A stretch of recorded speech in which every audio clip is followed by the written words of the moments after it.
别存兵了，痛苦至极。已经4年了，就快要进入第5年了，议员他妈的还在玩存兵。前不久我们在讨论这诸葛亮的技能啊，还有队伍怎样搭配的事情，然后我就讲到我的全队伍都是骑兵 ，CPU 就跟我说别他妈再玩存兵了。是的，没错，我是真的很专情很单一的，就是玩骑兵，一玩就是玩一辈子。大部分玩家说我玩骑兵了，但是我看了他们的账号，他所谓的骑兵就是紫色的骑兵全部觉醒，金色的骑兵统帅可能就指定练几个而已啊，像一些比较重要的项羽、贞德、司机就说自己是骑兵玩家。看清楚各位，我这个才是真正的骑兵玩家，你看我的城市。之前我还用过纯骑兵租房我的城市去接集结，用纯兵来租房其实真的比较硬。那为什么大家都已经开始混兵了工兵、步兵、骑兵全部都混在一起用，我他妈的还在用这骑兵呢？为什么？相信各位纯骑兵玩家跟我一样都有一个共同点，就是急性子。严格来说，工兵其实是跑最慢的。一开始我选择的兵种是工兵，因为我选了日本文明。由于文明的关系，一开始是给我楠木真诚啊，可是楠木真诚跑的真的是太慢了，我受不了。后来看到曹操，哇，曹操跑得这么快呀，我要换骑兵了。再加上王国还没有成型之前呢，大家比较多都是在扫田，所以我用工兵的话是很难扫田，会给人家追尾。后来我转去骑兵，不过你们应该也知道，那个时候是步兵的天下，我是被欺压了很长时间，到现在才开始崛起，比较多骑兵可以用。今天我就整理了用纯兵的好处跟坏处。先讲好处吧，好处就是装备军器可以共用，就是说像我这样子的纯骑兵玩家的你要集结驻防其实都是可以的，你只是要搞一套装备是有全专属、全觉醒就可以了。如果你真的运气比较好，搞到一些比较好的军器，你可以沿用。像有些玩家他们要用步兵，但是一直抽到骑兵了就没有办法。不过装备方面确实是省了比较多，你只是要搞一套全专属，其他的你可能搞紫色啊，或者是金色没有专属也可以。接下来跑速一致，我所谓的跑速一致呢，就是不会相差太远。那你们用混兵的话，应该也看到工兵是跑最慢的。不过老实说，骑兵也是会有一些比较慢的，比方说阿提拉或者是萨拉丁没有搭配其他跑速比较快的统帅，都是会跑比较慢的。但是不管怎样慢都好呢，距离都不会太远，不至于你用混兵那个工兵跑得特别远，骑兵已经在前面打架了，工兵才刚出门而已。第三个好处就是不用换皮肤。我一个皮肤打天下。我那个皮肤还是去那个失落商店那边换了，10%的防御力，这点对骑兵玩家来讲比较好吧，因为那个皮肤呢可以白嫖拿到，都不用去抢登峰造极都可以拿到10%的加成。第4个好处就是金头会比较多，因为你每次都要等到下一轮骑兵出现呢，它的周期是很长的，所以为什么我每一次拿到统帅我都可以马上觉醒？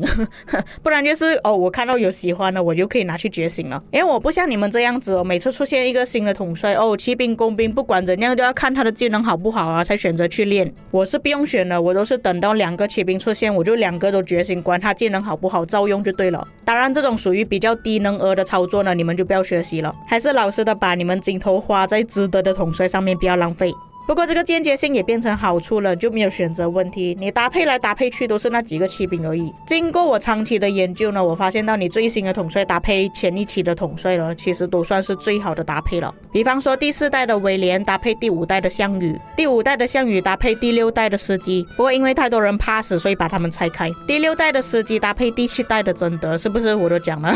都是用新的一代搭配上一代而已。另外一个好处就是我刚刚有提过的，不用抢登峰造极，因为在失落商店里面已经帮我安排好了。就算你真的要去抢登峰造极的话，其实你应该也是有足够的加速资源可以去抢。像有些玩家他们每一期都要尝试去抢啊，有步兵、工兵、骑兵全部都去抢，变成他们拥有的加速资源可能会比较少一点。如果你是玩纯兵的话你看到步兵、工兵你都不用去抢啊，我等到骑兵出现才去抢，不会浪费在其他皮肤。接下来就是丢宝接集结，我刚刚有提过了，有集结过纯兵的城市的玩家呢，我觉得你们应该也知道纯兵是多难扛了。通常纯兵驻防的城市呢，打过一次就不想要再打。我之前看过纯骑兵或者是纯步兵驻防纯工兵目前还没有看过。不过纯兵也不是人人可以搞得起啊，你真的是要把一个兵种专门练到特别多才可以。在集结到之前，你就要把其他的兵种移出去，或者是你专门练那个兵种而已。我之前看过一个城市，它真的只有骑兵，没有其他兵种，一直丢城市出去接集结，用阿提拉5天来驻防，让玩家去围他的城市。是真的超级痛的，再来就是有足够的加速资源可以抢 MG，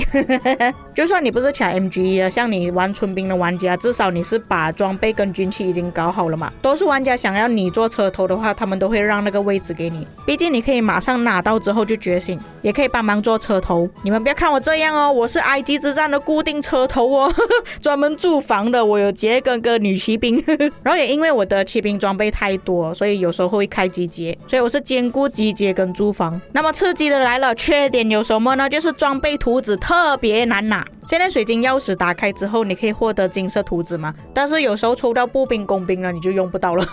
我只能用骑兵了，我放在那边摆美放了很多年了，然后这些图纸又不能拿去分解转换成其他东西，就很浪费。间接性变成我要拿到骑兵的图纸，只能通过活动获得，我要消耗比较多的宝石。所以不要再问，哎呀，议员你的装备为什么这么烂呢？你自己想一下，我要弄这么多套的骑兵装备，我要怎样去弄专属哦？这就是为什么我的骑兵专属为什么这么少，就是我弄太多件了，弄不及。我最近才开始要弄到第6套的骑兵装备啊，很辛苦啊。再来是军器问题，这个算是最头痛的，因为你装备的话，你至少可以知道这个是哪一个兵种的装备而选择去抽，但是军器你怎样开就是开不出骑兵了，它不会这么好全部给你骑兵了，所以要搞到6队7队纯骑兵的军器是真的不可能的事情。只能说官方这个操作太恶心了，他应该让我去选择兵种，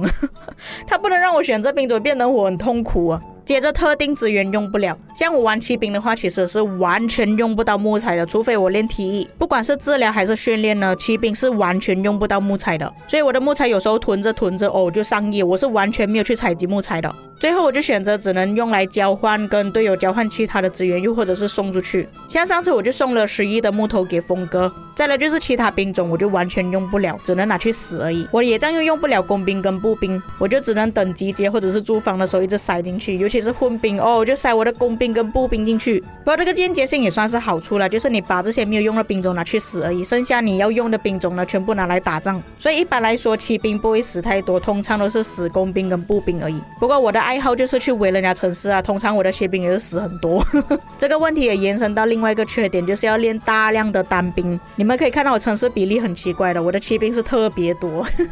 不过这个间接性也是好处，很像我要加一些集结啊、要塞啊，我可以直接一直派骑兵出去。我报兵的时候也不用翻其他的兵种，我只是一直报骑兵而已。接下来这个缺点算是致命伤了，就是玩奥尔良紫薇或者是英雄战歌有很多驻地技能我用不了，因为其他的统帅可能我根本没有拿到，又或者是他的技能完全没有开过的，有些很好的驻地技能我都用不了，比方说君士坦丁的。以上就是我整理出来的好处跟坏处，当然还有很多好处跟坏处啦。不过那个就是针对兵种比方说骑兵你可以跑远程啊，加入一些集结比较方便，少天会比较爽。像步兵就可以打失落峡谷、日落峡谷。奥林匹亚之巅步兵的技能很强，基本上你遇到步兵呢就是被锁着，你跑不掉了。工兵大部分的统帅都有 AOE 比较方便，拉野打仗都很好用。不过工兵的缺点还要补充一点，就是太难拿了，